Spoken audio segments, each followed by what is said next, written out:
성경 한 군데를 읽고 시작하도록 하십시다. 우리 로마서 1장 로마서 1장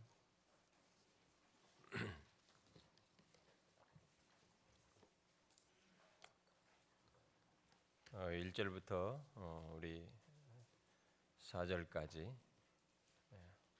한 절씩 교독해 보도록 하십시다. 로마서 1장 1절부터 4절입니다. 예수 그리스도의 종 바울은 사도로 부르심을 받아 하나님의 복음을 위하여 택정함을 입었으니 이 복음은 하나님이 선지자들을 통하여 그의 아들들에 관하여 성경에 미리 약속하신 그의 아들에 관하여 말하면 육신으로는 다윗의 혈통에서 나셨고 성결의 영으로는 죽은 자들 가운데서 부활하시 능력으로 하나님의 아들로 선포되시 곧 그리스도 예수 그리스도시니라. 아멘.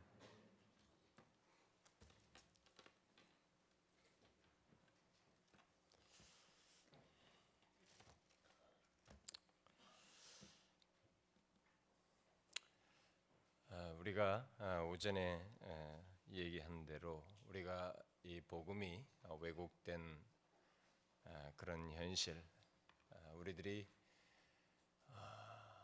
다 머릿속에 지식을 가지고 있지만 거기에 대해서 마치 무기력한 듯이 이 숙명적으로 받아들이면서 이 복음이 왜곡된 현실을 그대로 받아들이고 그것을 또 심지어 전파하는 역할까지 하고 있는 우리의 현실 속에서 이제 그런 현실 속에서 우리는 그러면 어떻게 해야 되는지 이 문제를 살펴보도록 하겠습니다. 이 내용을 말하기 위해서 먼저 복음이 무엇인지부터 좀 말을 해야 되겠는데요. 사람들이 이 복음에다가 무엇인가를 더하고 축소시켜서 변질시키고 제한한 일을 하지만 사실 복음은 전혀 그럴 필요가 없는 생명과 복됨을 그 안에 가지고 있습니다. 여러분, 그런 복음이 성경에서 무엇으로 우리에게 소개되고 있습니까? 오늘 읽은 말씀이 일단 가장 간략하게 우리에게 지금 말을 해주고 있는데요. 너무나 많은 사람들이 이 복음을 나를 위한 감미로운 메시지 수준으로 생각하는 경향이 있습니다. 이 복음을 바로 나를 위한 어떤 유익 정도의 차원에서 복음을 이렇게 생각하는 경향이 그리고 그렇게 유포되는 것이 우리들의 현실입니다. 그러나 바울이 여러 곳에서 복음을 얘기하지만 특별히 오늘 읽은 이 로마서 1장 4절에서 가장 잘 설명하고 있는 이 사실은 잘 보면 그런 얘기를 꺼내기 이전에 하나님께서 친히 하나님 편에서 행하신 객관적인 사실이에요. 객관적인 역사인 것입니다. 죄인을 구원코자 하는 하나님의 엄청나게 놀라운 굉장한 구원 계획을 하나님의 아들 예수 그리스도의 삶과 죽음, 부활, 승천을 통해서 이루시고 그것을 죄인에게 주신다고 하는 기쁜 소식입니다. 그러나 그것은 한 개인의 문제를 넘어서요. 우리가 이런 부분에 대해서 분명히 해야 됩니다. 이 복음은 한 개인을 넘어서서 전 우주적인 성격을 가지고 있습니다. 곧 모든 피조물을 새롭게 하는 구원 역사를 말하는 것입니다. 그래서 이 세상에 이것보다 놀랍고 복되고 영광스러운 소식은 인류 역사에 있은 적이 없어요. 우리가 그것을 분명히 해야 됩니다. 인류 역사에 이와 같은 소식이 있은 적이 없습니다. 어떤 탄생 소식을 얘기하든 세상에서 벌어진 역사적 사건을 얘기하든 또 도래할 무슨 얘기를 꺼내든 간에 역사 속에 성경에서 말하고 있는 이 복음과 같은 복음으로 말하는 이와 같은 소식이 존재한 적이 없어요. 그래서 어떤 사람들은 뉴에다가 S를 불려가지고 전혀 없었던 것, 이전에 한 번도 있어 보지 않은 그것을, 새로운 것을 우리에게 소식으로 말한 것이다. 이렇게까지 설명하는데, 어쨌든 없었던 일입니다. 유일한 것이고, 그리고 이것이 한 개인을 넘어서서 전 우주적인 성격을 가지고 있고, 이 어떤 피조세계 전체와 관련해서 유일한 것을 얘기하는 것입니다. 그래서 이것은 베드로서에서 이 복음을 천사들도 살펴보기를 원했다라는 그런 말을 하고 있습니다. 그러니까 모든 우리가 보지 못하는 이 영적 존재들도 이것을 보고 싶어 했고 알고자 했습니다. 그러니까 그들을 포함해서 온 우주 만물에, 전 인류 역사에 준 최고의 소식, 그야말로 온 우주 역사를 새롭게 바꾼 기쁜 소식이 바로 복음입니다. 어떤 사람들은 이 기쁜 소식을 그리스도의 십자가만으로 좁혀서 말하는 사람들이 있습니다. 심지어 어떤 교회는 그리스도의 십자가에 대해서 조금이라도 말하지 않으면, 극단적으로 그 단어를 쓰지 않으면 복음을 말하지 않는 것으로 여기는 일이 있습니다. 복음을 말하려면 가장 극적이고 중심부로, 핵심으로 돌아가 보면 결국 그리스도의 십자가와 부활로 축약해서 말할 수 있는 건 사실입니다. 그러나 복음은 그것만으로 말할 수 없어요. 만일 그렇게 십자가라는 단어를 써서 복음을 운운한다면 그것은 그리스도의 십자가를 이념처럼 써먹는 것입니다. 천사들도 복음을 살펴보기를 원한다고 했을 때 그것은 그리스도 안에서 타락한 모든 피조세계를 새롭게 하는, 전 우주에서 전에 없었던 그 놀라운 사실, 그 모든 그런 것에 대한 최고의 어떤 변화된 소식을 우리에게 말하는 것입니다. 그래서 전 피조 세계에 너무나 정말 기쁘고 복된 소식을 말하는 것이죠. 그래서 로이존스 목사는 미국의 한 대학에서 변할 수 없는 이 진리로서의 복음에 대해서 말을 하면서 이런 말을 했어요. 복음 자체와 복음이 의미하고 시사하는 모든 것과 관련해서 우리가 할 수 있는 일이라고는 고작 우리가 얼마나 연약하며 아무것도 아닌 존재인지를 인정하고 사도 바울처럼 크도다 경건의 비밀이여라고 외치는 것뿐입니다. 복음은 너무나 광대하여 우리가 감히 측량할 수 없습니다. 복음의 전제는 인간의 사상과 철학이 도달할 수 있는 최고의 범위마저 초월합니다. 우리는 영원히 복음 그 자체를 완전하게 이해할 수 없습니다. 왜냐하면 우리는 복음을 이해할 수 있다거나 복음이 매우 간단한 것이라고 주장할 수 없습니다. 그러므로 우리는 복음을 이해할 수 있다거나 복음이 매우 간단한 것이라고 주장할 수 없습니다. 라고 이렇게 말했습니다. 그가 그렇게 말한 것은 아예 복음을 우리들이 알 수 없다는 얘기는 아닙니다. 성경은 우리에게 복음을 말하고 있고 그것을 알고 소유하여 증거하라고 말하고 있습니다. 그럼에도 불구하고 로이존스 목사가 그렇게 말한 것은 복음을 지적으로 다 헤아려 알 수 없다는 것이죠. 특히 알도록 주신 계시를 통해서 복음을 안다 해도 그 복음의 비밀, 곧 창세전에 계획하여 하나님이 친히 육신을 입고 오심으로 이루셔서 우리를 구원하시고 만유를 새롭게 하시는 그 놀라운 사실은 아무리 지적으로 헤아리려고 해도 하나님의 신성이 육신을 입고 취하셔서 구원하시는 이 내막을 우리가 알기에는 우리의 이성은 미칠 수가 없습니다. 그처럼 복음은 크고 놀라운 비밀이며 죄악된 이 세상에서 정말로 특별한 것입니다. 특히 하나님이 인성을 취하신 것을 묵상해 보셔야 합니다.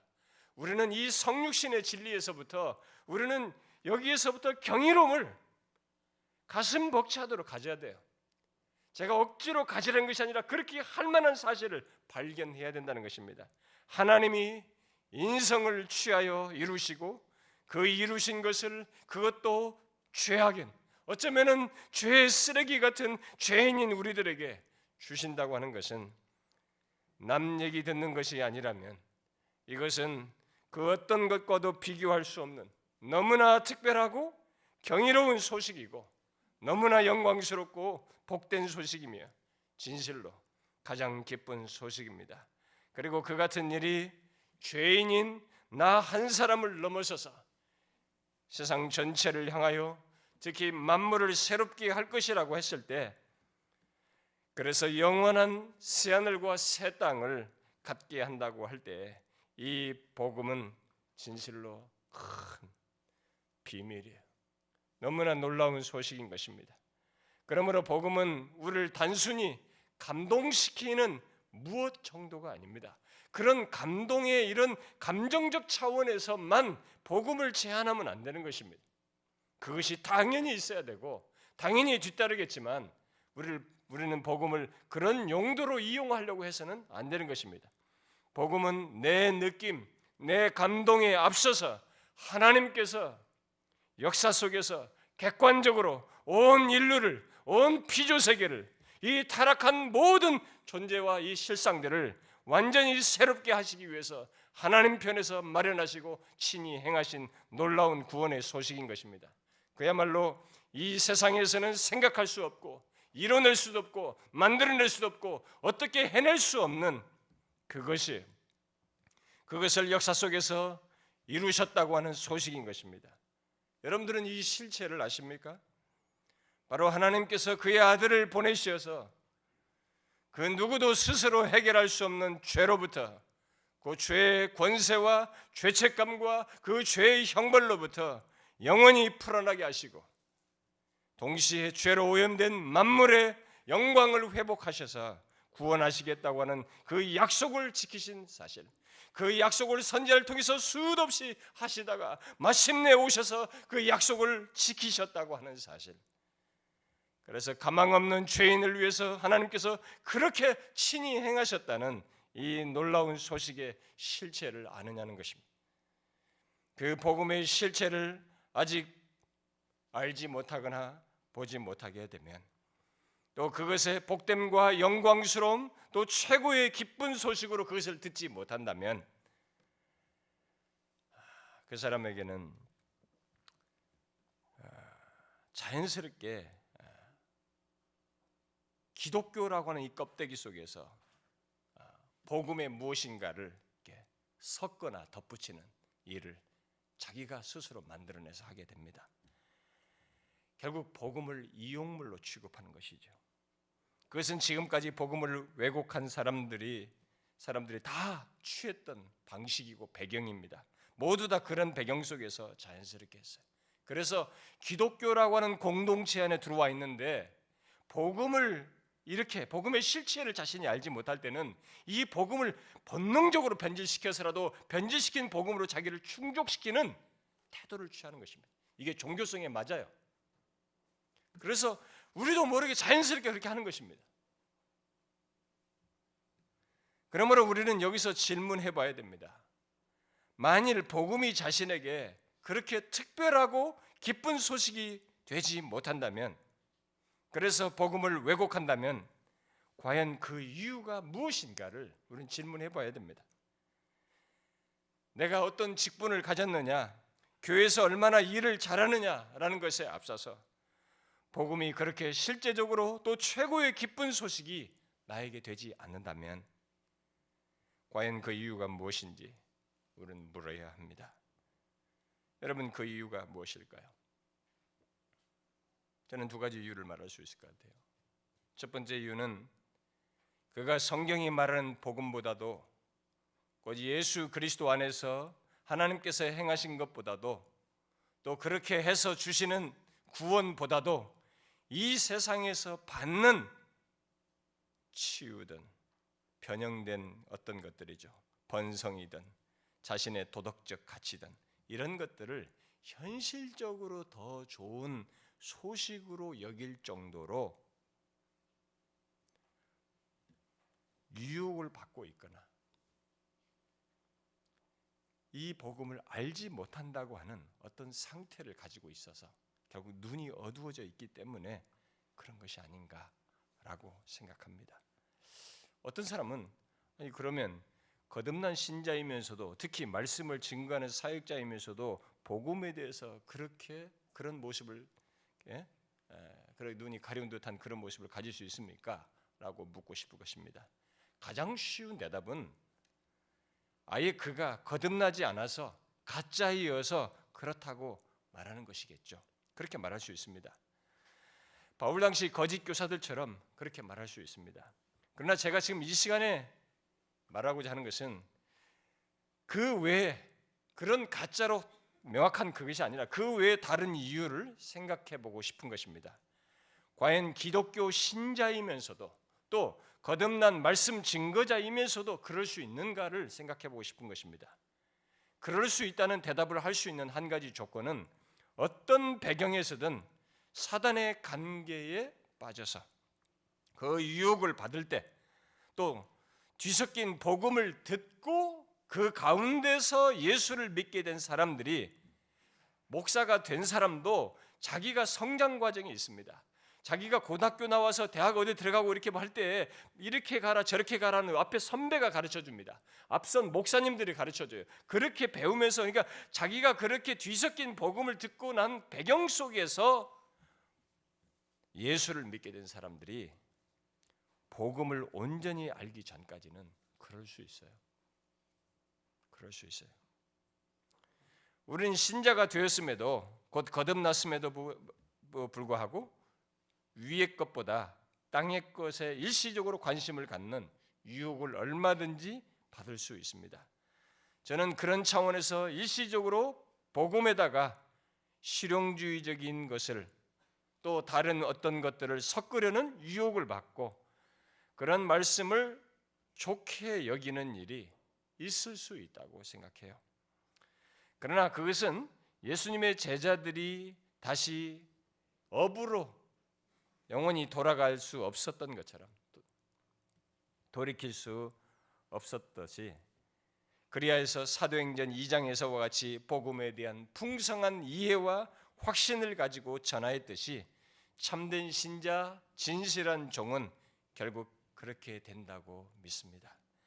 만일 성경이 말하는 복음이 더 이상 복음으로 여겨지지 않고 오히려 잡탕 복음을 계속 확신하며 따르고 주장한다면 그는 그것을 통해서 스스로를 그저 기독교 종교인임을 증거하는 것이라고 생각을 합니다. 그러나 신자이고 거듭난 자임에도 불구하고 일시적으로 그럴 수 있어요. 얼마든지 그럴 수는 있습니다. 그다음 또 한 가지 이유가 있어요. 또 한 가지 이유를 말한다면 아직 두 가지 사실에 확신이 없어서 그런 모습을 가질 수도 있다고 생각이 됩니다. 하나는 복음을 필요로 하는 타락한 이 세상 그리고 타락한 인간의 가망 없는 조건에 대한 확신과 또 다른 하나는 하나님께서 아무리 세상이 바뀌어도 또 어떤 조건의 인간이라도 다른 것이 아니라 바로 복음을 통해서 구원하신다는 것에 대한 확신, 바로 이것이 없어서 그렇다고 봐요. 이 두 가지 사실에 확신이 없는 사람은 왜 사람들이 앞서서 믿음의 선배들이 왜 오직 하나님의 솔라를 붙이는가? 왜 솔라 그라티아라고 하는가? 왜 오직 솔라 피데라고 하는가? 왜 솔라를 이들은 붙였는지 알지 못하고 확신도 못하게 되기에 복음의 다른 것을 덧붙여서 그 덧붙인 것으로 자기를 충족시켜요. 그것이 맞다라고 여기면서 더 현실감 있게 여겨져서 전하게 되는 것입니다. 그러나 인간은 어떤 것으로도 구원도 얻을 수 없고 진정한 내면의 변화도 가질 수 없습니다. 진짜 하나님께서 그리스도 안에서 이루신 것은 곧 복음은 그 사람에게는 기쁜 소식이 되지 못하죠. 근데 우리가 이제 성경을 통해서 이 사실을 발견하는 문제가 제가 뒤에서 덧붙이겠지만은 진짜 하나님께서 그리스도 안에서 행하신 것, 정말 친히 오셔서 우리를 이루신 이 놀라운 사실은 정확하게 우리 자신들이 어떤 존재인지 이런 것들을 알고 봤을 때는 기쁜 소식, 정말 복음이 아닐 수가 없거든요.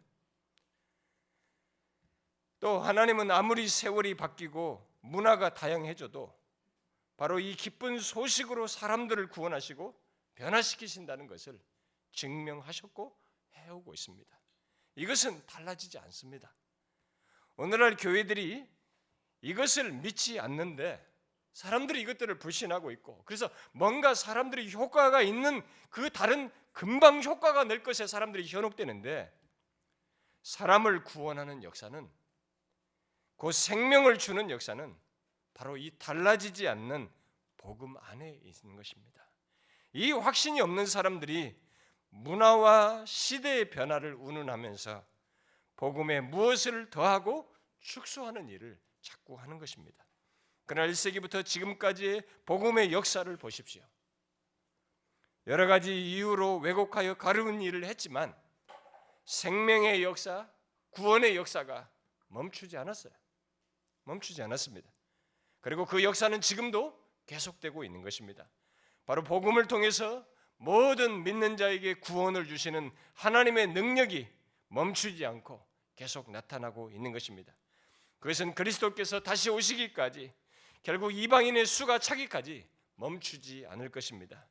우리는 복음을 통한 이 구원을 확신해야 하는 것입니다. 최소한 복음으로 자기가 예수를 믿게 됐고 정말 예수 그리스도가 자신의 구원주인 것을 믿게 된 사람이면, 또 이것을 위해서 말씀을 전하는 자로 섰다면 이 부분에 있어서 명확하게 조금도 주저함 없이 의심 없이 확신해야 합니다. 그러면 그렇게 구원하시는 능력이 나타나는 복음에 대해서 우리는 어떻게 해야 할까?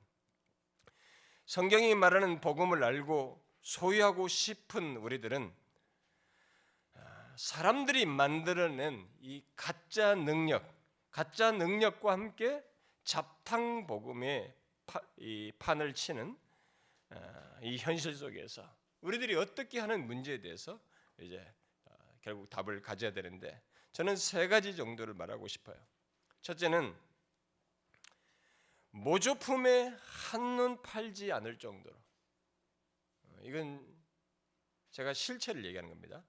모조품, 이 가짜에 한눈 팔지 않을 정도로, 곧 왜곡된 복음, 잡탕 복음에 마음 빼앗기지 않을 정도로, 또 복음에 대한 왜곡과 오해 속에서 율법주의에도 빠지지 않고 반대로 율법 폐기론에도 빠지지 않을 정도로 복음을 아는 것, 곧 복음의 가치와 영광스러움, 그리고 그것의 유일함과 특별함을 절절하게 아는 것이 있어야 한다고 생각합니다. 복음을 안다는 것이 이상한 얘기입니다만은, 특히 복음을 전하는 우리 사역자들에게 복음을 안다는 것이 더욱 그렇습니다만, 비정상적인 오늘날의 기독교 현실, 신자들의 모습 속에서 우리는 그것을 우선적으로 말하지 않을 수가 없습니다. 흥미로운 사실은 목회자들이 그동안 복음을 몰랐었다라는 말을 하면서 어느 시점에서 자신이 복음을 알게 됐다는 말을 한다는 사실입니다. 그리고 사역자들에게 오직 복음을 전하라고, 제발 다른 것이 아니라고 복음을 전하라고 사역자들에게 주문을 해도 이상스럽게 사역자들이 주변적인 얘기만 자꾸 하지 복음을 말하지 못한다는 것이에요. 최근에 나온 책들 중에는 이런 책 제목이 있어요. 복음의 눈뜨다, 또 복음의 안기다. 여러분 재밌지 않습니까? 그 책 중에는 이런 내용이 있어요. 그 저자가 신학교에서 복음에 대한 자신의 글 몇 장을 읽어 주었는데, 한 학생이 눈물을 글썽이며 자기가 고민하던 것이 해결되었다고 했다는 것입니다. 그리고 그 친구가 다른 친구에게 그 교수가 보내준 글을 읽어주었더니 읽어주는 중에 그 신학생도 갑자기 울었다는 것입니다. 그가 말한 것이 무엇인지, 그 교수가 말한 것이 무엇인지는 2차로 하고라도 우리는 그렇게 복음을 몰랐다가 알게 됐다는 말을 하는 일이 놀랍게도 사역자들 속에서도 자주 듣는다는 것입니다. 좋습니다. 우리는 기이한 현실 속에 있어요. 우리는 더욱 복음을 아는 것, 어떤 사람의 말대로 복음에 눈을 뜨는 것이 있어야 하는 그런 현실 속에 있고 그런 사람들이 우리에 이제 많아졌습니다. 여러분, 예수님의 제자들이 예수님께서 죽으셨다가 부활 승천하시고 보내신 성령 강림 이후에 사도행전 2장, 4장, 5장 설교에서 또 스데반의 설교에서 또 빌립의 설교 증거에서 또 사울에서 바울로 바뀐 뒤에 그가 한 첫 번째 설교 사도행전 13장 설교에서 전한 것을 한번 보십시오. 이 모든 그들이 전한 사도행전에 전한 메시지를 기록한 그 내용들이 다 무엇을 말합니까? 거기에 그들이 전한 것이 무엇이었어요? 그들의 설교의 핵심은 하나님께서 그의 아들 예수 그리스도 그 아들의 죽으심과 부활로 족장과 선자들이 하신 약속을 성취하셨다라는 것이었습니다. 바로 역사적 성취가 있게 되었다. 그래서 정말 기쁜 소식이다. 마침내 하나님이 우리를 구원하시고자 하는 그 놀라운 계획이 역사 속에 성취되었다라는 것이었어요. 그들은 바로 그것에 눈을 떴고 결국 복음을 알게 되었습니다. 이렇게 말하면 여러분은 그것은 우리도 다 알고 있는 건데 그런 말이라면 우리도 다 복음을 아는 자 아닙니까? 라고 말할지 모르겠어요. 그러나 오늘날 그런 지식이 없어서 사람들이 복음을 왜곡하고 축소했을까요?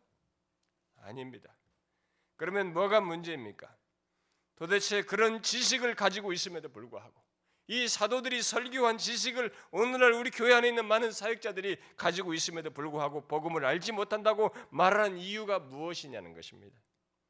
그것은 그 모든 것을 진실로 그저 지식으로 가지고 있다고 할 정도로 기쁘지도 않고 오히려 부족한 무엇으로 알고 있다는 것입니다. 그래서 그런 지식을 갖고 말을 하지만 중요한 차이를 드러낸다는 것입니다. 이게 시금석이에요. 이 차이를 드러내는 것이. 그게 무엇인지 아십니까? 바로 초점의 차이예요. 초점을 그리스도에게서 우리 인간에게로 옮겨 놓는다는 것입니다.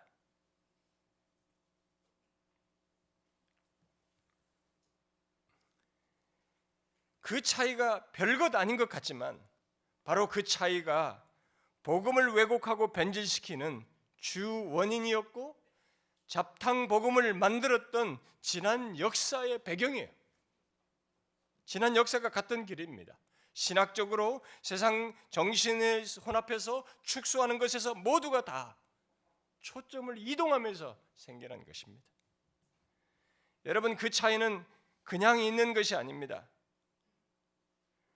복음을 몰라도 그런 것이에요. 그리고 알아도 그 차이를 지키고 극복하는 것은 쉽지가 않습니다. 그것은 때로는 목숨을 거는 싸움과 분투 속에서만 갖고 극복할 수 있는 것이에요. 이 초점의 차이. 그야말로 수많은 유혹과 사람들의 반대와 불평을 무릅써야만 합니다. 심지어 어떤 사람이 떠나는 일까지도 무릅써야 해요. 그런데 누가 그 모든 것을 무릅쓰고 초점을 옮기지 않고 복음을 전하는가 하는 거예요. 그것은 복음을 진실로 아는 자요, 그 복음의 생명성과 능력을 맛본 자가 아니면 할 수 없어요. 그렇지 않고는 오늘날처럼 복음을 왜곡하고 있는 대세 속에서 그것을 거스려서 순전한 복음을 전할 수 없습니다. 이런 면에서 어떤 사람이 복음을 아는지를 알고 싶다면 그가 초점을 그리스도에게서 우리에게로 옮겼는지 여부를 보면 되는 것입니다. 초점을 그리스도에게서 우리 인간에게로 옮겼는지를 보면 아는 것이죠. 여러분 자신을 한번 확인해 보십시오. 사람들의 반응에 자신이 어떻게 반응하는지를 한번 보십시오. 자신이 머리로 복음을 아는 것이 아니라 진실로 확고히 아는 자는 한 번 정도가 아니라 지속적으로 그것에 타협하지 않는 것을 보일 것입니다. 특히 개척교회를 하면서 한 사람이 귀한 처지에서 그들의 거부 반응, 불평 또는 떠나려고 할 때도 초점을 그리스도에게서 사람에게로 옮기는지 여부를 자신에게서 한번 보십시오. 복음을 알지 못하는 자, 또 사단의 유혹을 받는 자는 그때 그리스도에게서 사람에게로 초점을 옮길 것입니다.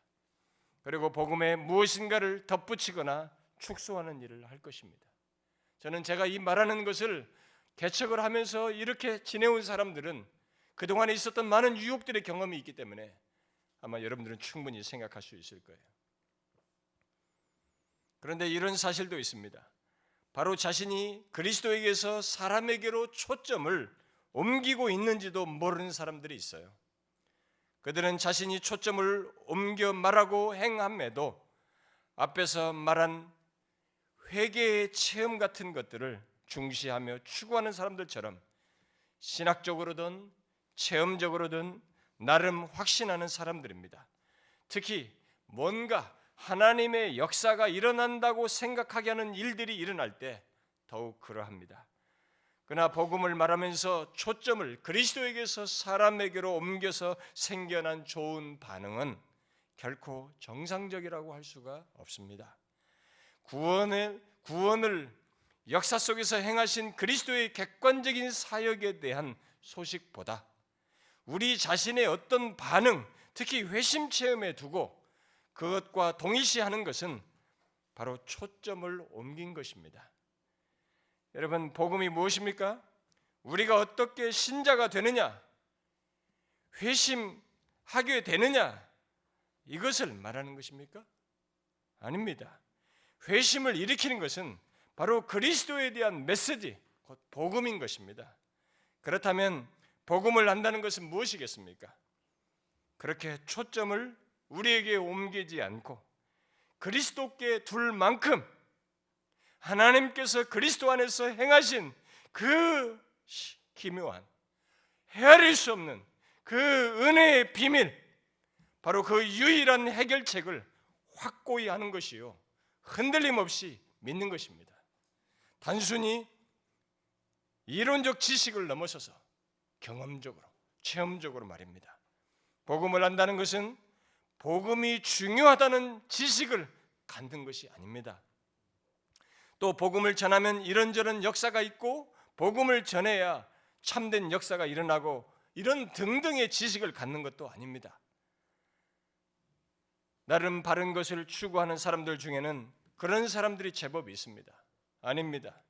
복음을 아는 것은 초점을 우리 인간에게 옮기지 않을 정도로 이 세상과 죄인들의 답을 예수 그리스도 안에서 확고히 보고 알고 믿어 그 안에서 사는 것입니다. 바로 그것이, 그런 알미 없다면 그는 사실상 복음을 안다고 할 수 없습니다. 그저 어려서부터 익숙해 있고 또 신학을 배워서 안다고 스스로 생각할 뿐인 것입니다. 우리는 소위 의식이 있는 것과, 보통 의식이 있다는 말 하잖아요. 의식이 있는 것과 그 실체를 실제로 소유하는 것 사이에는 차이가 있는 것이에요. 그 차이를 구분해야 됩니다. 종종 사람들은 소위 의식이 있는 것으로 자신이 그것들을 실제로 소유한 것으로 생각하는데 그것은 착각인 것입니다. 그런데 우리 주변에는 복음과 관련해서 바로 그런 사람들이 있습니다. 성도들뿐만 아니라 특별히 사역자들 속에 있습니다. 자신이 개혁주의를 아는 것으로 자신이 개혁주의자들이 된 것처럼 생각을 하고 또 청교도들의 책을 읽고 지식을 가진 것으로 마치 자신들이 그들처럼 된 줄로 생각을 합니다.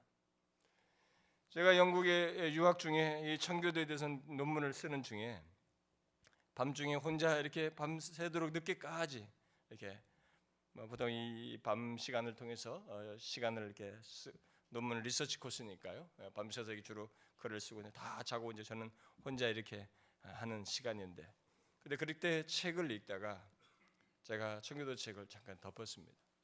절망이 밀려와서 덮었어요. 그것은 도대체 이들이 말하는 하나님은 도대체 뭐냐?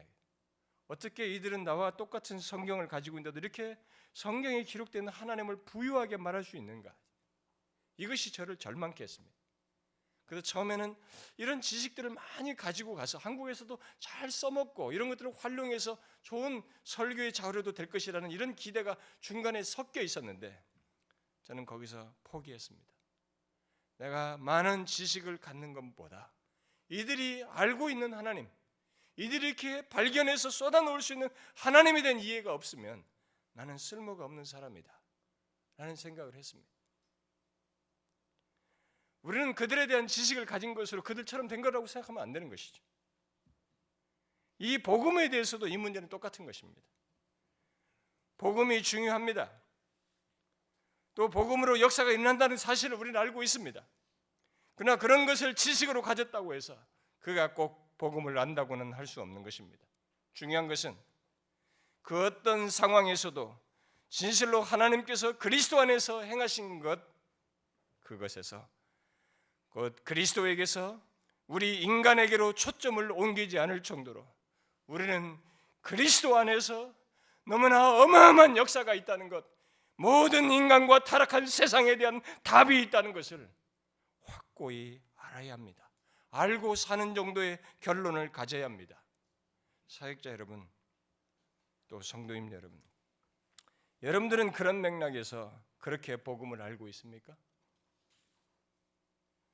만일 그렇지 못하다면 그는 다시 율법과 선지자들의 글과 시편이 다 그리스도에 대해서 말하고 그리스도 안에서 있게 된 구원을 말한 것을 그 말이 무엇인지 성경을 펴서 살펴 알아야 하고 그렇게 살펴 알되 그것이 전 우주 역사에 이 복음이 전 우주 역사에 그리고 과거와 현재와 미래를 완전히 바꾼 역사인 것을 살펴 알고 바로 그 놀라운 복음 안에서 구원의 모든 것이 있다는 것을 깨닫고 믿어야 할 것입니다. 이게 먼저 있어야 됩니다. 이게 먼저 있어야 됩니다. 이런 면에서 아는 것이 먼저 있어야 됩니다. 그 다음 복음을 가리운 우리의 현 속에서 여전히 구원하시는 능력이 되는 복음에 대해서 우리가 취할 태도는 이 첫 번째 내용의 전제 속에서 이 세상과 인간 존재에게 복음보다 필요한 것이 없고 인간의 구원과 영혼의 참된 치유에 있어서 복음보다 더 나은 것이 없다는 것을 확신해야 됩니다. 저는 지금 그렇다고 생각하라고 여러분들에게 주문하는 것이 아닙니다. 진실로 그렇다는 것을 복음 안에서 보고 확신하는 것이 있어야 한다는 것입니다. 이 타락한 세상과 소망 없는 인간, 죄에 찌들려서 앞을 보지 못하고 멸망을 향해 가는 인간, 자신이 멸망하고 타락한 존재임에도 불구하고 그 자신이 그렇다는 것을 알지 못하는 인간에게 가장 필요한 것이 무엇이겠습니까? 여러분은 그것을 진지하게 생각해 보셔야 됩니다. 그리고 그에 대한 하나님의 계시의 말씀을 살펴봐야 됩니다. 하나님이 친히 오셔서 이루신 것 외에 곧 복음 외에 답이 있는지 살펴봐야 할 것입니다. 어려서부터 배운 지식에 의해서가 아니라 또 신학 지식으로 배워서가 아니라 실제 이 타락한 세상, 이 죄밖에 모르는 세상, 소망 없는 인간을 향한 이 하나님의 대답을 우리는 봐야 됩니다. 복음 외에 정말 필요한 것이 있을까? 답이 될 수 있는 것이 있을까? 우리는 살펴봐야 됩니다. 저는 여기서 로이존스 목사의 말을 여기에 대해서 이 부분을 좀 더 부연 설명하고 싶습니다. 그가 이렇게 말했어요. 젊은이들이 길거리나 극장에서 혹은 그들이 읽는 책이나 잡지를 통해서 접하게 되는 죄의 달콤한 유혹에 대해서 면역성을 가지도록 하는 환상적인 예방 접종이 있을까요? 과연 그들이 유혹으로부터 완벽하게 보호될 수 있다고 생각합니까? 자신의 죄를 지적하는 양심으로 인하여 고통스러워하며 스스로 실패한 죄인이라는 사실을 뼈저리게 깨달은 사람을 치료할 수 있는 어떤 놀라운 약이 존재할까요? 마시기만 하면 연약한 의지를 강하게 만들어주고 그를 변화시켜 자신을 공격하는 원수를 완전히 제압하게 만드는 강장제가 이 세상에 있을까요? 임종의 순간에 자신의 죄를 깨닫고는 영원한 재판장이신 하나님을 만나기가 두려워 떠는 사람에게 평안을 줄 수 있는 약이 과연 있습니까? 청소년 범죄, 음주와 도박, 부도덕, 이혼으로 이어지는 배우자에 대한 부정행위, 이 모든 죄악들이 얼마나 증가했는지 보십시오. 우리는 이 질문에 대한 답을 알 수 있습니다. 결과적으로 대부분의 국가에서는 사람들의 도덕적 기준뿐만 아니라 도덕성 자체가 현저하게 낮아졌습니다. 섹스에 중독된 사람들이 늘어났으며 오직 쾌락과 외적인 즐거움만을 추구하며 살아가려는 경향이 증가했습니다. 현대사회는 현실적으로 절망적인 질병에 걸려 있으며 사람들은 아마도 과거 그 어느 시대보다 더 불행한 삶을 살고 있는 듯합니다. 이러한 인간의 질병을 치료할 수 있는 방법은 오직 한 가지뿐입니다. 라고 한 뒤에 그는 자신의 확신을 다음과 같이 뒤이어서 덧붙였습니다. 양심이 죄를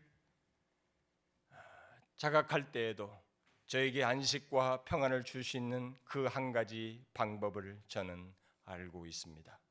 그것은 바로 하나님의 아들이시요 친히 나무에 달려 그 몸으로 저의 죄를 담당하신 나사렛 예수께서 저를 용서하셨다는 사실을 아는 것입니다. 그리고 주님께서 나를 사랑하실 뿐만 아니라 나를 위해서 죽으셨기 때문에 더 이상 나에게 정죄함이 없다는 것을 믿고 아는 것입니다. 또 내가 연약하고 실패했으며 나에게는 이름에 걸맞는 삶을 살 능력이 없다는 것을 깨닫고 주님께로 다시 돌아가는 것입니다.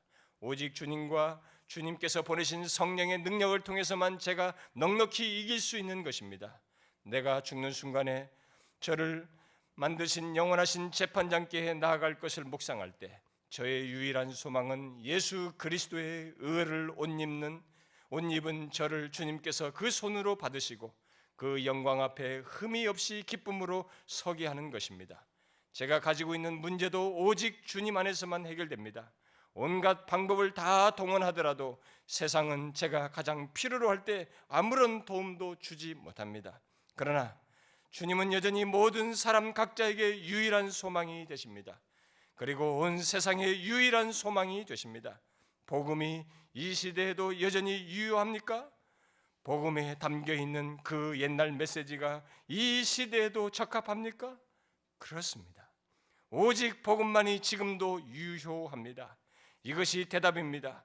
인간이 가지고 있는 모든 문제를 치료하고 해결할 수 있는 것은 오직 복음뿐입니다.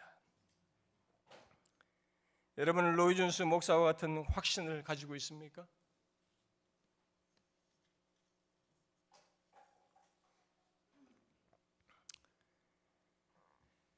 구원하시는 능력이 나타나는 복음에 대해서 우리는 이 로이 존스처럼 확신을 해야 되는 것이죠. 진실로 타락한 이 세상 절망스러운 인간이 가진 모든 문제를 치료하고 해결할 수 있는 것은 오직 복음뿐이라는 것을 진짜로 믿어야 하는 것입니다. 이것이 이렇다라는 믿으라고 하는 지식으로 믿는 것이 아니라 진짜로 복음 안에 그런 해답이 되는 것을 우리가 알아야 된다는 것입니다. 정말로 알아야 됩니다. 체험적으로 절절하게 예수 그리스도 안에서 그 답이 있는 것을 정말로 알아야 합니다. 그 확신이 두 번째로 필요합니다. 그리고 마지막으로 구원하는 능력이 되는 복음에 대해서 우리들이 취할 태도는 복음을 통해 나타난 구원의 능력, 곧 하나님의 역사를 진실로 믿고 그 역사를 기대하면서 복음을 전하는 것입니다. 우리는 복음에 대해 조금도 불신하지 말아야 합니다. 복음은 우리에게 지식적으로 알라고 주신 것이 아닙니다. 그것은 타락한 세상을 다시 새롭게 하며 사망의 그림자가 드리운 인간, 그야말로 흑암의 나라에 속하여 사단의 권세 아래 있는 인간을 그 상태에서 구원하기 위해서 주신 것입니다. 그런 놀라운 내용을 담고 그것을 위해서 주신 복음이에요. 우리의 놀잇감이 아닙니다. 말장난거리가 아니에요. 저는 오늘날 목회자들이 이 강단에서 정말 말장난하지 말아야 된다고 생각합니다. 누가 일부러 진지하고 일부러 무슨 조작하는 그런 것은 안 되겠지만 정말 오늘날 우리 목회자들이 자신들이 전하는 이 복음의 소중한 가치와 이것을 통해서 사람들의 생명이 좌우되는 역사가 있을 수 있는 이 상황이고, 그런 용도로 자신을 세워서 쓰시고 있는데, 그 자리에서 하나님의 말씀을 가지고 유의하면서 농담이나 하면서 사람들을 재미있게 하고 유머로 웃기겠다고 하는 의지를 발산하는 것 자체가 우리는 하나님 앞에서 죄를 범한다고 생각이 돼요. 우리 직분을 남용한다고 생각이 됩니다. 이 자리는 굉장한 자리예요. 왜 그러냐면 여러분이 생각해 보십시오. 지금 저 혼자 얘기하고 있어요. 여러분들은 지금 수동적으로 다 듣고 있습니다. 이게 성경의 원래부터 패턴이에요. 하나님이 말씀하시고 선자는 들어야 됩니다. 선자는 말하기 전에 듣는 것부터 잘해야 했습니다. 듣는 것이 돼야만이 하나님의 말을 할 수 있는 사람으로 세운 것이죠. 그래서 그 패턴이 이 강단으로 온 것입니다. 그래서 여기서는 하나님의 그 권위를 가지고 영광스러운 말씀을, 복음을 선포할 때 수많은 성도들은 가만히 수동적으로 듣습니다. 오늘의 이 포스트 모더니티의 사람들이 이것을 깨트려버리고 각자의 성령이 감동해서 각자가 느낀 것을 말하면서 각자가 설교자가 되도록 하는 것은 다 성경에 없는 것을 현 시대에 맞춰서 조작한 것입니다. 그게 아니에요. 지금 이런 역사가 있잖아요. 이런 어마어마한 권위를 이 자리에 준 것입니다. 이 강대상은 그런 면에서 굉장한 권위가 있는 것이에요. 이것을 통해서 하나님이 일하시는 것입니다. 그런데 이 자리에서 복음을 가지고 유의하며 웃기는 것은 우리가 잘못하는 것입니다. 복음은 사람을 흑암의 권세에서 살리도록 하기 위해서 우리에게 주신 것이에요. 그러므로 복음은 그런 어마어마한 하나님의 능력을 수반한다는 것을 알고 전해야 하는 것입니다. 그렇다고 복음만 전하면 모두가 다 꺾인다는 얘기는 아닙니다. 로마서 1장 16절 말씀대로 복음은 무조건 구원을 주시는 능력이 아니라 모든 믿는 자에게 구원을 주시는 능력인 것입니다. 우리는 그런 하나님의 역사를 믿고 복음을 순전하게 전하고자 해야 하는 것입니다. 이때 우리는 복음을 단순히 그리스도께서 우리를 위해서 죽으셨다는 사실만을 말하기보다 바울이 로마서에서 복음이 무엇이며 그 복음에는 구원을 주시는 능력이 있다고 말하면서 로마의 성도들에게 전한 이 복음의 구조를 우리는 함께 가지고 전해야 된다고 믿습니다. 로마서에 나타나는 이 복음을 전하는 구조는 세 가지 구조로 제가 축약해서 말할 수 있다고 봐요. 첫 번째는 로마서 1장 그 18절 이하에서 말한 것 같은 것이죠. 하나님의 진노를 받아야 할 인간 조건, 그 누구도 하나님 앞에서 죄에 대한 책망을 면할 수 없다는 것, 우리는 모두 하나님 앞에서 그렇게 책임을 가진 존재라는 사실을 정확하고 확고하게 전해야 하는 것입니다. 복음을 전할 때 이것이 함께 전해져야 되는 것이죠. 그리고 그 다음에는 그렇게 인간의 조건과 죄에 대해서 정확히 말한 것에서 연결하여 바울이 로마서 3장에서 말하는 그에 대한 하나님의 해결책, 곧 예수 그리스도의 죽음과 부활을 풍성하게 전하는 것입니다. 이 사실을 우리는 이 복음의 실체, 하나님의 해결책인 예수 그리스도의 죽음과 부활을 통해서 이루신 이 복음의 실체를 전하는데 우리는 침이 말라서는 안 되는 것입니다. 그리고 이것을 결코 지루하지 않을 사실로서 전해야 하는 것입니다. 곧 소망 없는 인간을 위해서 행하신 하나님의 그 크고 놀라운 은혜의 역사를 계속 샘물을 퍼내듯이 퍼내어서 전해야 하는 것입니다. 혹시 이것을 지루해하거나 더 이상 전할 것이 없다는 생각이 들거든, 고난주간이나 되면은 예수 그리스도의 십자가를 얘기하고 부활을 얘기하고 그때나 얘기하는 것 정도로 얘기하고 반복하다 보니까 이것에 대한 더 이상 전할 것이 없다, 다 전했다고 하는 생각이 들거든, 여러분들은 자기 자신을 점검해 보셔야 됩니다. 전할 것이 없는 것이 아니라 자신의 마음이 식어져 버렸다는 것을 보셔야 합니다. 저는 그런 때가 올 때 저는 사역자의 수명이 다한 것이라고 생각해요. 물론 일시적으로 그런 경험을 할 수 있습니다. 그때는 은혜의 회복을 구해야 할 것이고 하나님께 도움을 구해야 되겠죠. 그러나 그리스도 안에서 하나님께서 행하신 것이 더 이상 전할 매력을 못 느낀다면, 그 정도의 상태가 됐다면 그 사람은 말씀 증거자로서 수명이 다한 것입니다. 그리스도 안에서 행한 하나님의 은혜의 역사는 지식의 분량으로 말하는 것이 아닙니다. 지식 차원에서 전할 내용 정도가 아니라는 것입니다. 그리스도 안에서 행하신 하나님의 은혜의 역사는 항상 새로워야 할 사실이요, 말할 수 없는 샘물과 같은 것으로서 하나님의 무한한 은혜의 차원에서 다뤄야 하고 전해야 하는 것입니다. 그리고 우리들이 복음을 말할 때 함께 말할 세 번째 내용은 우리들이 그 놀라운 하나님의 구원 역사에 어떻게 포함되는지, 이 구원 역사에 포함되려면 우리들이 어떻게 해야 하는지, 어떤 일이 우리에게 있어야 하는지, 곧 모든 믿는 자에게 그 일이 있게 된다는 것, 예수 그리스도를 믿음으로 말미암아 있게 된다는 것, 이것을 함께 전해야 하는 것입니다. 여기서 우리는 회심 문제를 말할 수가 있겠죠. 여러분, 복음을 전할 때는 최소한 이 세 가지를 함께 말하는 것입니다. 복음을 필요로 하는 인간 조건, 멸망할 수밖에 없는 하나님의 은혜가 필요한 그 조건과 함께 그 복음의 실체의 부요함을, 그리고 거기에 어떻게 우리가 조인할 수 있는지, 그 복음을 소유한 그 복과 은혜를 누릴 수 있는지, 회개하고 예수 그리스도를 믿는 이 회심을 함께 엮어서 전해야 되겠죠. 그러나 이 세 번째는 복음이 아니라 그에 대한 반응이라는 것은 잊지 말아야 됩니다. 복음은 두 번째 내용이에요. 곧 하나님께서 그리스도 안에서 행하신 그 객관적인 사역인 것입니다. 바로 그것을 전할 때 구원의 능력이 있는 것입니다. 우리는 그것을 하지 않으면서 이렇게 함으로써 회심하고 이렇게 함으로써 뭐가 일어난다는 이 얘기만 하게 되면 이것이 자칫 율법으로 돼버리는 것입니다.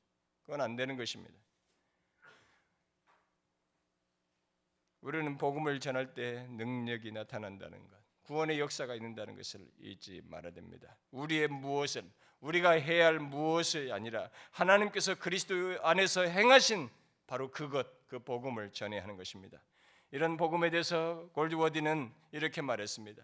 복음은 거룩하시고 공의로우신 하나님께서 어떻게 죄인을 의롭다 하시고 그를 받아들이시는가 하는 그분의 문제를 다루는 것이다 라고 했습니다. 복음은, 여러분 무슨 말인지 아시겠죠? 복음은 우리가 어떻게 하는 것, 바로 우리의 문제를 다루는 것이 아니에요.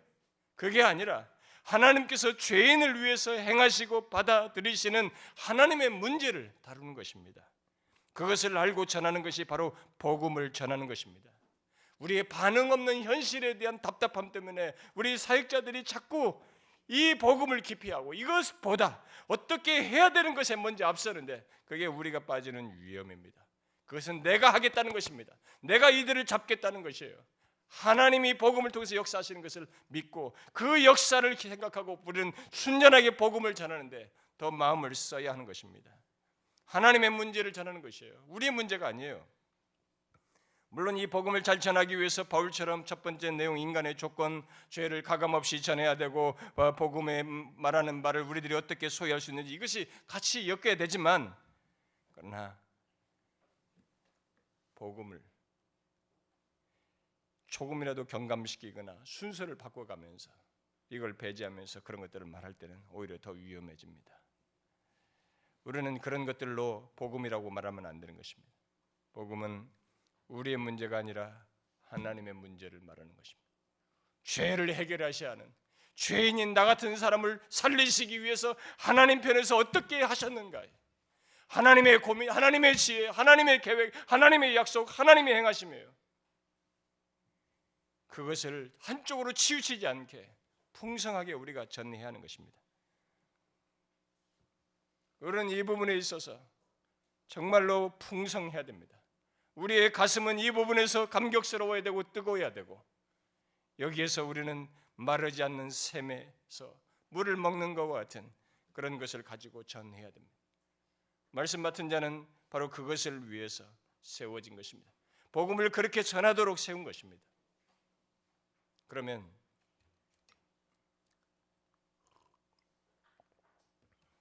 이제 마지막으로 우리들이 그렇게 복음을 전할 때 생길 수 있는 반응을 생각해 봅시다.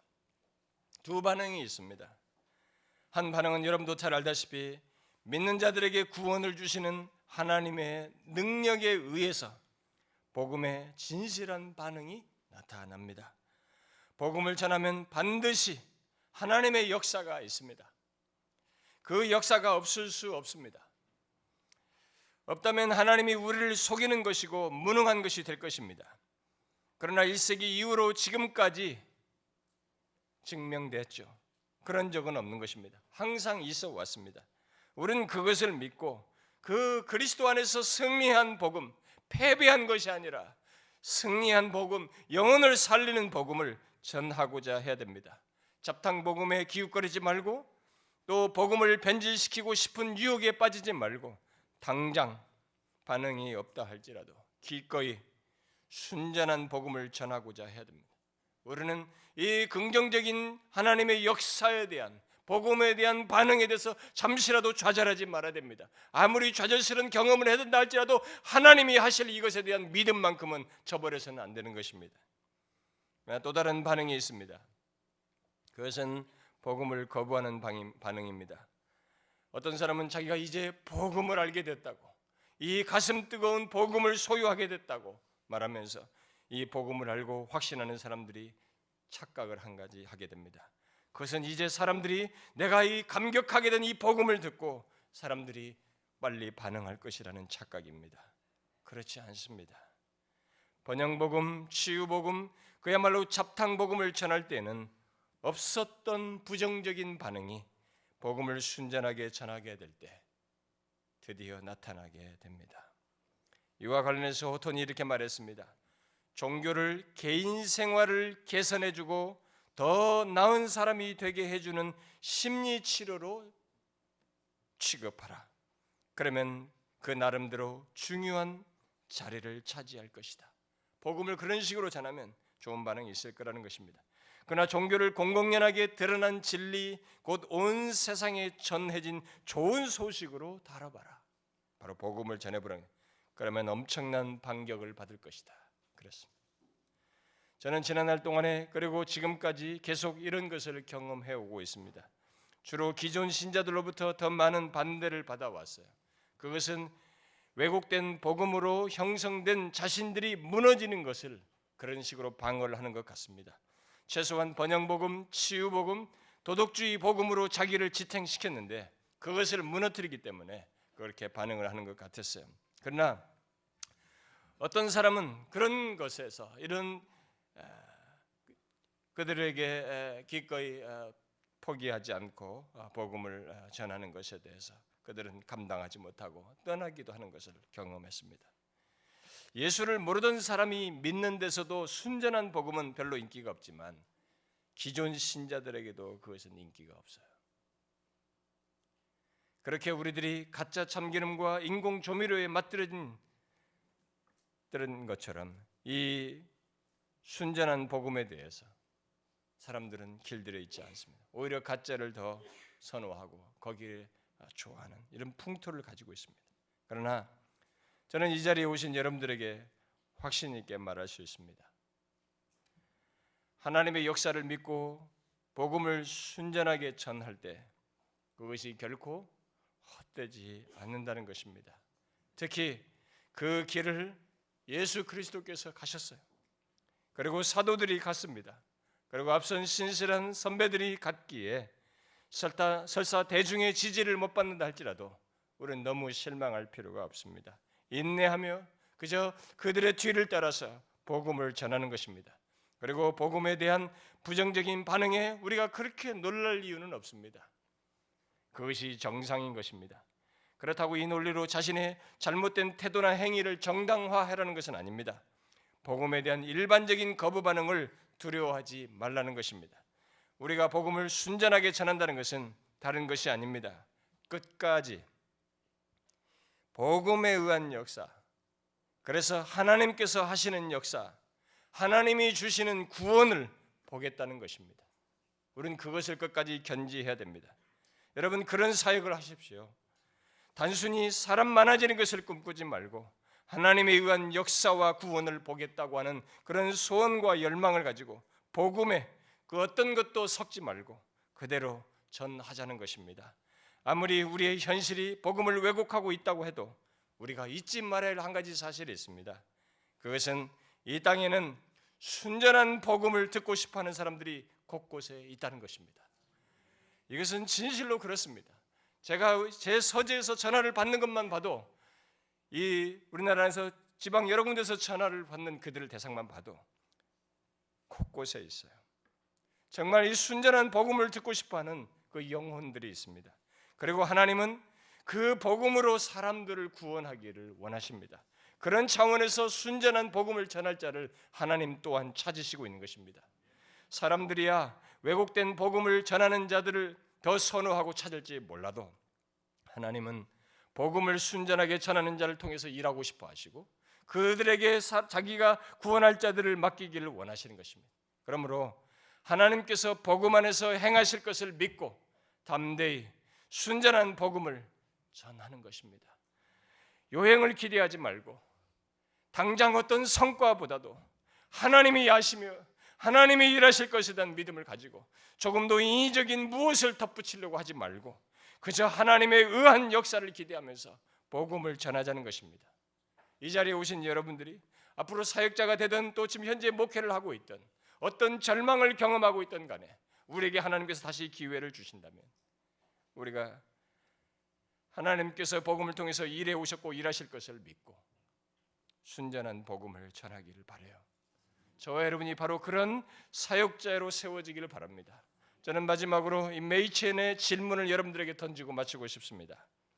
메이첸이 말했습니다. 내게 가장 필요한 것은 권면이 아니라 복음이다. 나를 구원할 수 있는 방향이 아니라 하나님이 어떻게 나를 구원하셨는가를 아는 지식이다. 당신에게 복음이 있는가? 나는 이것을 당신에게 묻는다. 당신이 주는 권면은 나를 도울 수 없을 것이다.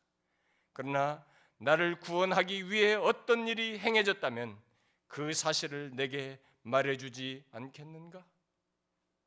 정말 우리를 구원하기 위해서 하나님께서 행하신 일이 있다면 그 사실을 내게 말해주지 않겠는가? 우리는 하나님께서 오셔서 우리를 구원하기 위해서 행하신 일이 있습니다. 역사적인 사실이 있어요. 이 사실을 말해줘야 하는 것입니다. 복음이 무시되고 왜곡되고 있는 오늘의 현실 속에서 우리는 이 질문에 답해 줄 수 있는 사역자로서 말해 줄 수 있는 사역자로서 우리가 서야 되고 그렇게 우리가 각자의 자리에서 각 처에서 그렇게 사역할 수 있기를 바라요. 사랑하는 우리 그리스도 안에서 지체요 또 동력자이고 또 주의 말씀을 함께 전하는 주의 종들 여러분, 제가 마지막으로 여러분들에게 한 가지만 말씀을 드리고 싶습니다. 이런 내용을 통해서 우리가 같이 나누지만 저는 여러분들에게 처음부터 쌈박한 지식을 말하고 싶은 마음은 없었습니다. 저는 처음부터 하나님께서 우리 시대를 돌아보아 주시는 어떤 역사를 이 현실적인 절박한 필요가 있는데 이 필요를 하나님께서 주의 종들을 통해서 분명히 하실 터인데 그 종들의 마음을 움직이셔서 비록 힘들더라도 우리가 각자의 자리에 가서 정말 하나님 바라보고 복음을 전하는 그 역사가 생생하게 있기를 바라는 마음으로 이 시간을 가졌고 저는 여러분들이 그런 마음을 가지고 돌아간다면 저는 목적을 이룬 것입니다. 우리 사랑하는 동력자 여러분, 이 땅 안에는 이미 기울었습니다. 누가 이 대세를 꺾을 수 없을 만큼 우리 기독교는 기울었습니다. 세상은 우리를 욕하고 아예 짓밟고 있습니다. 여기에 대해서 우리가 어떻게 하겠어요? 다음 세대라도 하나님께서 일으키실지 모르지만 여러분과 제가 각자의 자리에서 정말 주님의 마음을 가지고 복음을 전하면 우리는 알 수 없습니다. 하나님은 지금도 일할 자를 찾습니다. 이 땅 안에서 찾고 있어요. 다음 세대를 위해서라도 우리는 씨앗을 또한 뿌려야 됩니다. 우리가 내 세대에 못 거두더라도 다음 세대를 위해서라도 눈물을 흘리면서 복음을 이 순전한 복음을 뿌려야 하는 것입니다. 여러분과 제가 각자의 자리에 돌아가서 눈물을 흘리며 조국 교회를 생각하며 하나님의 은혜와 자비를 구하면서 이 순전한 복음을 전할 수 있기를 바랍니다. 기도하겠습니다.